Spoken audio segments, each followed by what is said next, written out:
You're going to love this episode of Lead with Dr. Leslie because Alisha shares advice for anyone thinking about taking the leap into entrepreneurship. And she talks about what it's like to work alongside her husband every day, a self-proclaimed leading man in a supporting role. I love where this conversation took us because we get super honest about the thin line between expecting bias and experiencing bias as women. Let's get into it. I'm so excited that we get to actually talk in real life. Me too. This is the joys of social media. I know that there's a lot of downsides of it, and I get that, but connecting with you, kind of geeking out in the DMs a little bit, that was fun. Totally. In the work that I do as a coach, there's a lot of, there's a lot of self-help type people out there, but yeah. I'm so interested in kind of the intersections of merging that with the business strategy. And I think you and your husband do that so well. Thank you. I appreciate you saying that. Yeah, I feel like, they ask you that question, what's one of your superpowers or what's your differentiator? And I really feel like bringing in stuff from other industries, like you're saying, those intersections, the things that seemingly don't belong together, that's where we really thrive. So Can I ask about what it's like working with your partner? Yes, you absolutely can ask. And I love answering this question because I've learned so much about myself and our business processes as a result of answering this question. So what I used to say is basically, so for anybody listening, my husband is the VP in my business and has been with us since the very beginning. And so the way I used to answer this question was, though we work in the same company, though we are, we have integrated interests in our business, we actually do very separate work. And so we don't quote unquote work together. And that is still a true statement, but I have a more thorough way of explaining that. So what I've learned about myself and what I've learned about him in going through this is that tried and true, I am the visionary. I have the long term. I can see out. I can see around corners. I see trends that are coming. That is my zone of genius. If I can just sit in the high level space of building out the business development aspects, the scaling, all of that, I would love it. I would want to do nothing more with my life. And that's why I love doing the business coaching, is because I can be the visionary for people that can't see those things. I can see 1 year, 3 year, 5 year, 10 year. I love it.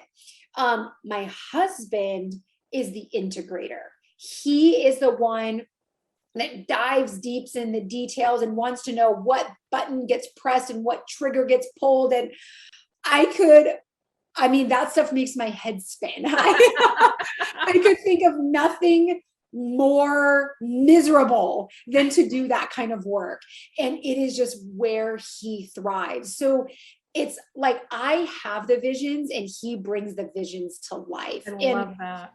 And it's amazing that we have been able, it works like that very much in our personal relationship, in our marriage. It very much works in that way. And we've been able to carry that over into our business.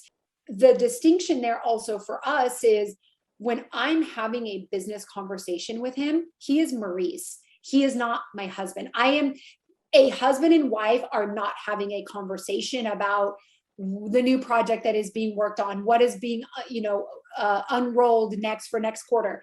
That is not a husband-wife conversation. That is a CEO and VP. Right. And it's a very clear distinction that we have to make in our communication and in our marriage, because we don't want those personal feelings to get wrapped up, because it's easy to start carrying in that conversation you had about what you're doing with the kids and now the thing you're doing with the business. No, they are very imagine hemispheres in your brain. Yeah, exactly. I love that. I love that distinction. So tell me a little bit about your industry experience and your professional journey. Yeah, so I am a gal with 2 science degrees and no background in business who essentially started her entrepreneurial journey out of necessity. What that ended up meaning for me was I became a full-time freelancer. And freelancing was a really risky route to go, especially in my industry. My background is in athletic training, which is at sports medicine. We're healthcare providers. And there was no such thing as freelancing. It's not popular like it is in journalism or photography. And so there was no real background for me in this. And I saw a need in an industry and just had to pursue it. And so that was back in 2012. And I grew my business to $1 million within 4 years.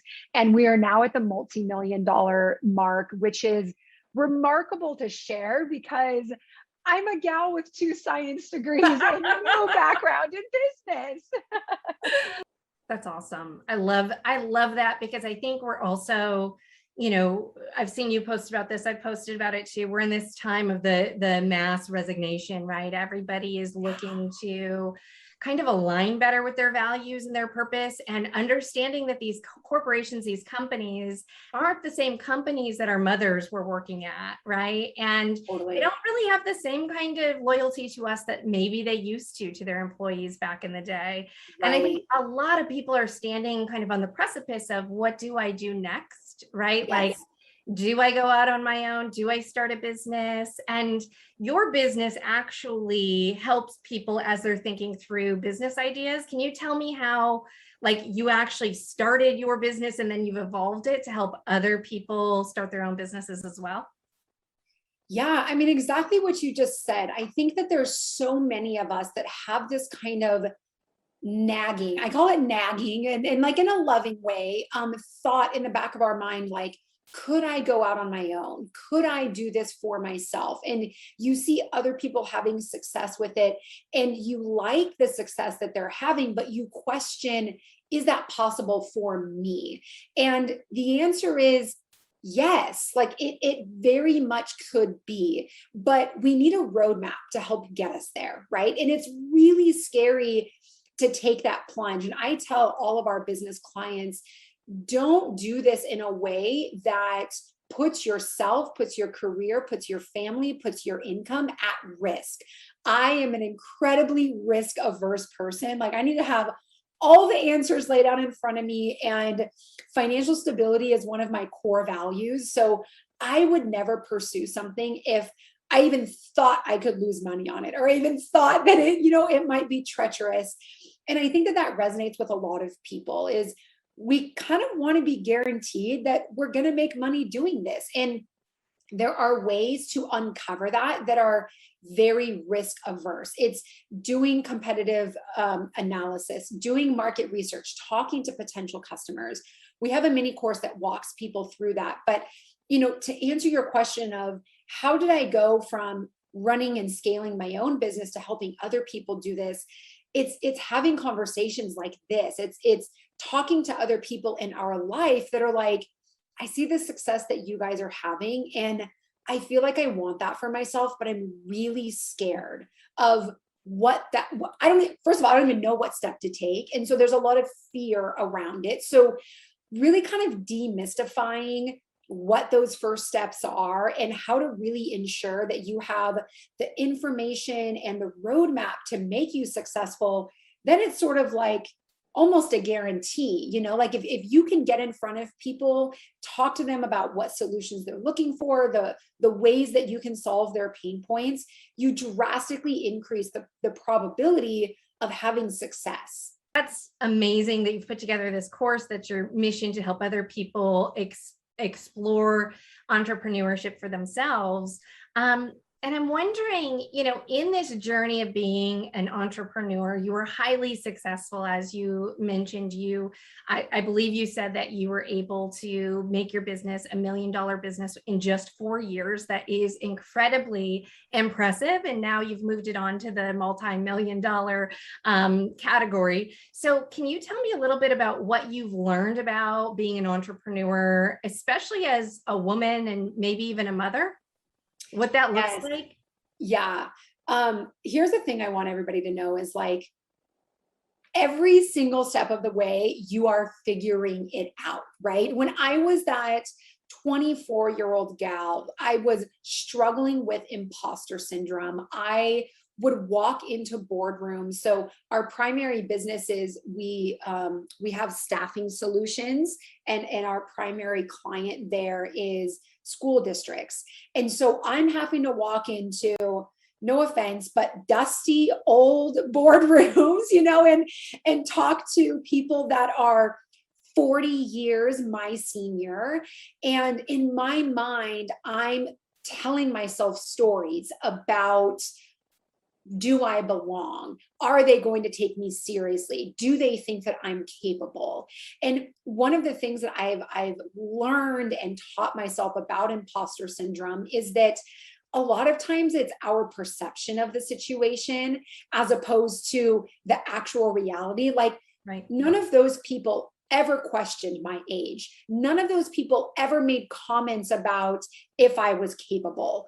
Those were stories that I was making up about myself. Those were things that I had believed about myself. And so when we think about going into anything on our own, whether that is a career, a going out and venturing out on your own, your biggest obstacle is usually yourself. And that was the case for me. Like, I had to get out of my own way. And I'm telling you that at 34 years old, as a mother, as a multi-million-dollar business owner, I'm still getting out of my own way. And it's a continual process of unlearning the things that maybe we accepted about ourselves as young people, as we went through school, the pressures that society puts on us. There's a lot of conversation around, what should a mother do? What should a business owner / mother / wife, what should that role look like, right? And there's a lot of pressure that is put on us, especially as women, to show up in certain ways, depending on what role we're playing in that minute or in that day.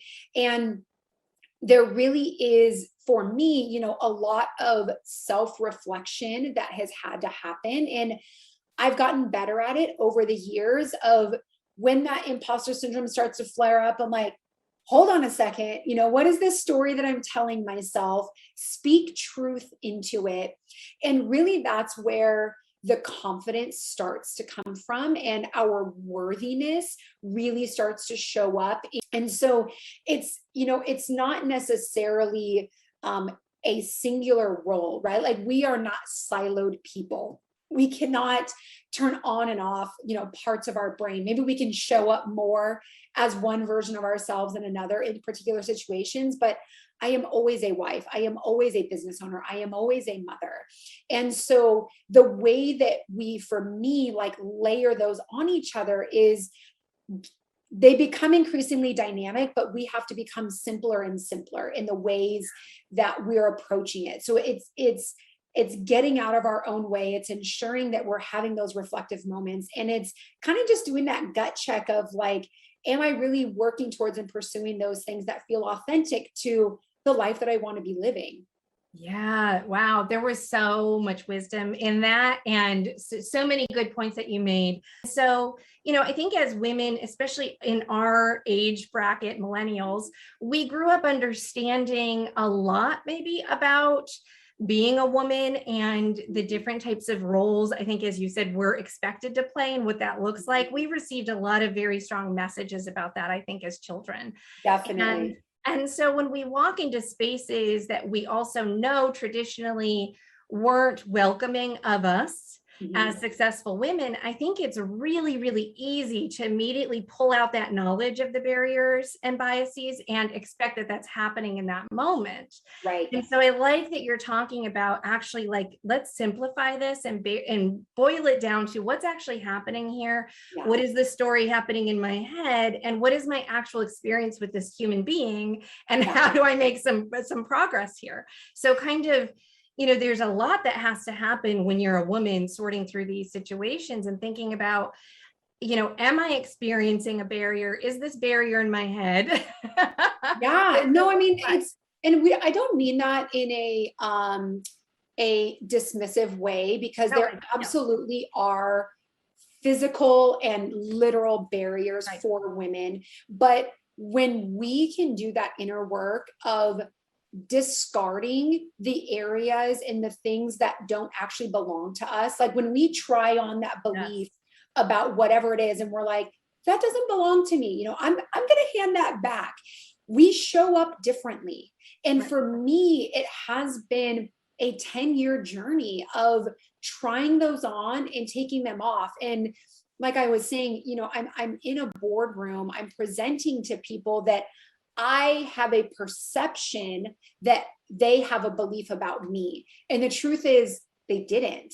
And if I did think that there was reinforcement of that belief, it probably would have had to do more with how I showed up. Maybe I was self-conscious. Maybe I wasn't as strongly worded as I could be. Maybe I didn't show up as confidently as I could in the delivery of my services because of the things I was believing about myself. So then they had wavering confidence in what I could deliver. They had unsureness in my business because of how I showed up. So that never ended up happening for me because I was so confident in what I was offering. And I can talk every single day, day and night about the services that I was providing. So that never became a reality for me. But that was part of that unlearning, was I'm putting those restrictions on myself. Nobody has actually made a comment about that. Nobody has actually turned me down as a contract for that. If anything, I think that they were excited about me for what I represented, for the energy that I brought, for the non-traditional approach that I was taking, because it was new, it was fresh. And as much as I wanted to believe that people who were 40 years my senior were stuck in their ways or wanted something that was old and traditional, they didn't. They were very open to what I was presenting because it was a solution that met them where they were at. And anybody who's considering, going into the entrepreneurial space, that's the biggest thing, is how can we meet people where they're at, right? We don't always want to be pulling people further and further away. Eventually we can get them along that journey with us. But when we're getting started, meeting people where they're at is what has to happen in order to start to affect that change. What I would take away from what you just said is, when we lose the power of our own narrative, we give into imposter syndrome, and we also place things on other people that might not belong to them too at the same time. So that was really great. Thank you for that. Totally. Can you tell me what you think is maybe one of the most important leadership skills that women need to really focus on for our personal success? Yeah, I really think that doing that inner work is a big part of it. Like I said, we can't segment ourselves. We're not siloed individuals. And everything that we do, the way that we show up as people, and especially as women, is so connected to who we are inside, that worthiness that we carry. And so whether you're saying,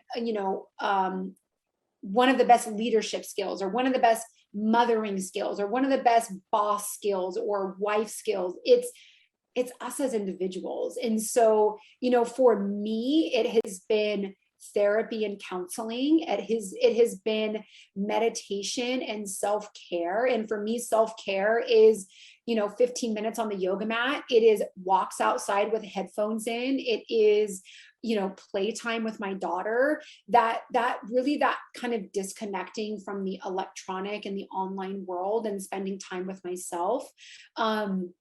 It's been a spiritual practice for me that's developed over time. And, whether that is religious for some people, spiritual for others, it's, for me, kind of letting go of the controlling aspects of things. I think as leaders, and especially as women who are trying to break through glass ceilings or carrying weight or trauma that we've dealt with systemically or, societally, and anybody who is a person of color, like, dealing with those things are paramount to who we are in the way that we show up in our work, in our relationships. And so journaling, meditative practice, taking myself to counseling, and really, having conversations like this that are challenging and nurturing at the same time, getting myself outside of my comfort zone. All of those things are what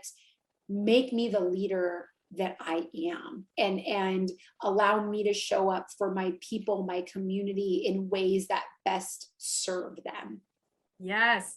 I mean, Alisha, you made me want to like raise my hands while you're saying that, because I'm developing my own leadership course. And my belief is that the three things we really need to focus on as all leaders, but especially for women, is our beliefs, our behavior, and our impact.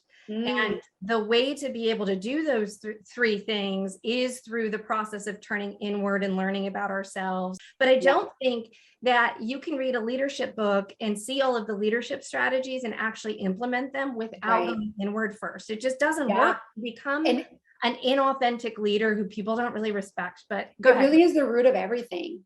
It really is. Yeah. For me, it's the term that I always use is like the way we show up. And for me, like the trauma affects the way that I show up. Right. And so whether that is known trauma or unresolved trauma, but when I'm triggered by something, whether it's something one of my employees says, or it's a situation that happens in a work environment, and I figure out, and is it just I'm moody today? Is there something else going on? Or like, is that an actual trigger for me? And usually it stems to something deeper, as we know. Like it always is connected to something deeper. There's always like an underlying surface thing. I love what you're talking about with your course. Yes. And the other thing I just wanted to mention, I did a podcast. This was like over a year ago, where I talked about leadership, and the name of it was What is Leadership? And it was all the conversation about, is it a role or is it an identity? Is it something that we put on? Is it something that we're assigned to? And so for me, there's like so much debunking with that too, of like, what is leadership? What is it? Right? What is it? And and I think that's why I came back to the understanding our beliefs, right? Like what's happening inside of us, understanding our behavior. How are we reacting to what's inside of us, as you're saying? And what is our impact? Because I think that's leadership. It's really thinking about having an intended impact on people and things and ourselves. Agreed. Too. Yeah. Totally. But so we are again vibing. We're there. I love it. It's important just to take that leap sometimes. Sometimes you don't know that it's going to work out, but what if it does? What if it does? And is it worth living with that question of what if it does? And what are steps that we can take that help us find out what if it does? Right. Don't let the fear control the outcome. Yeah. I mean, that's everything we've talked about, from how we show up to the ways that we lead and the decisions that we make. Like, don't let the fear control the outcome. Yeah. Oh, I love that. I got the chills. Thank you for this amazing conversation. You have I loved it. Without even knowing it, you breathe life into me. So thank you for that. And I'm sure other people will feel that way too. Absolutely. So before we go, I want to make sure to get two things from you: a resource that you might recommend that somebody look into to further develop themselves. And then I want to hear a little bit more about how people can get involved in working with you. Yeah, absolutely. So if anybody is interested in just dipping your toe in the water of figuring out, is this business thing for me? We have a free masterclass with an accompanying workbook. It's called the Boss Up Masterclass, and it's completely free. You can get it from me on my Instagram. So just at It's Alisha MP. So ITSLISHAMP. DM me, or it's my link in bio. I love sharing that with people. It is a way for you to identify, is this for me? Am I ready for this?